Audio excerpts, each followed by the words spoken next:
Bonjour à tous, c'est Hanouka Samer. Des fois, on dit des choses, mais en fait, on pense le contraire. On prend des décisions, mais on n'a pas vraiment voulu les faire.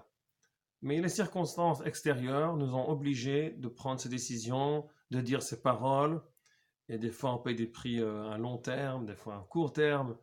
Mais qu'est-ce qui est arrivé? Pourquoi on est allé dans une direction qu'on n'était pas vraiment identifié avec elle? Là, il faut expliquer que l'extérieur nous oblige. Des fois, il y a une logique extérieure et les circonstances extérieures. Mais en fait, c'est pas nous vraiment. Et on doit changer la voie des choses, la direction des choses. On voit un exemple dans la paracha. Yehuda reconnaît qu'il y a un problème. Il dit à Yosef, on a trouvé le ver, on a trouvé le gavia. Il dit, Manomar ou Manipstadak, qu'est-ce qu'on peut faire? Tu as raison, tu nous as attrapés. Alors là, il reconnaît les fautes des frères. Mais après ça, Yehuda, il va défendre les frères et il dit qu'ils ont rien fait, qu'ils n'ont pas tort. Alors, au commencement, il reconnaît Manistadak, qu'est-ce qu'on peut justifier? Et après ça, il va justifier. Alors, pourquoi c'est une chose et le contraire?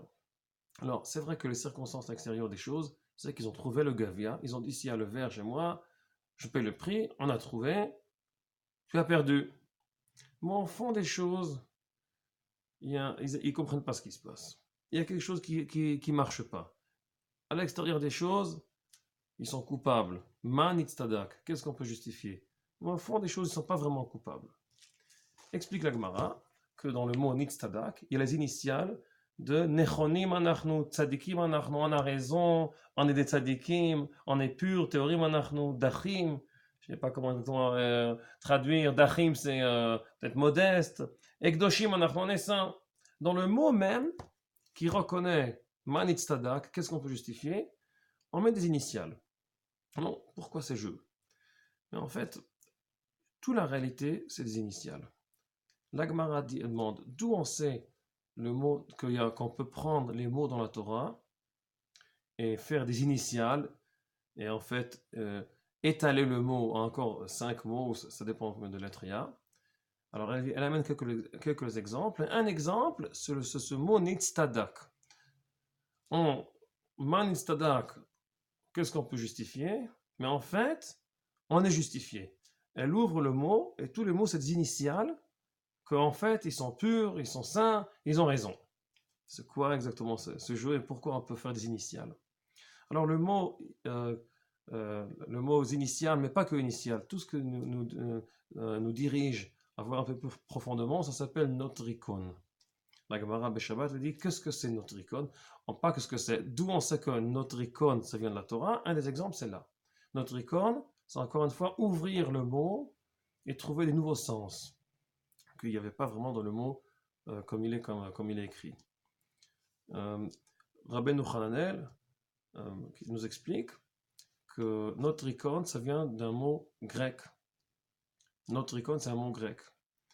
Et le roi disait quelque chose, et quelqu'un écrivait tout dans des initiales, et on pouvait comme ça concentrer tout ce qu'on veut dans une ligne, et tout beaucoup plus court. Mais en fait, c'est une vision. Parce que nous, quand on voit la réalité, on veut la déchiffrer. On pense que c'est une initiale, ça nous montre quelque chose, ça nous dirige vers le profond. Et c'est que des initiales, c'est que vraiment la surface des choses. Alors nous, on prend la réalité, on veut l'ouvrir. Et les Grecs, les Evanim, ils veulent prendre la réalité et la concentrer sur la surface. Ce qui existe, ce qu'on voit, c'est ce qui existe. Ce que tu lis, il n'y a pas plus que ça. Et nous, on dit non, le contraire. Ce qu'on lit, le mot devant nous, c'est que des initiales, il y a beaucoup plus que ça. Et en fait, c'est toute la réalité, il faut la déchiffrer. Toute la réalité, c'est des mots, c'est des lettres qu'il faut savoir à déchiffrer, et ouvrir et développer ce qu'il y a devant nous.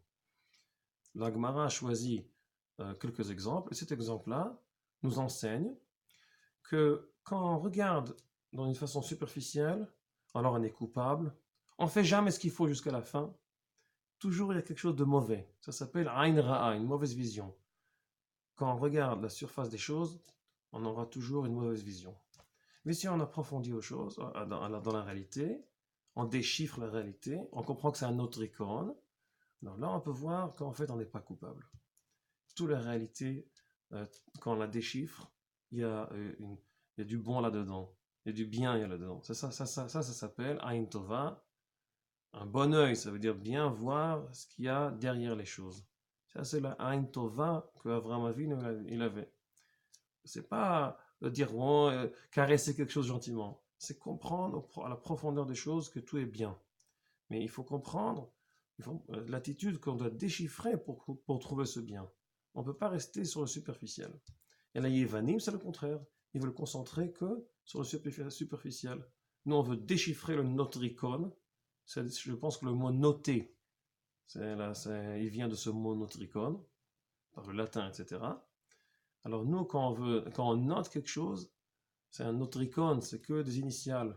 Derrière, il y a beaucoup de choses. Et dans cet exemple-là, on voit une direction qu'il faut déchiffrer. Et quand on déchiffre, ça sera toujours bien. Le fond des choses, il est toujours bien.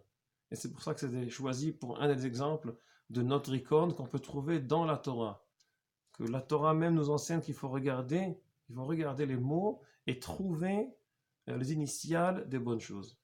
Alors j'espère qu'on va arriver à avoir une bonne vision avec la lumière de Hanouka vers la vision superficielle de Yavan.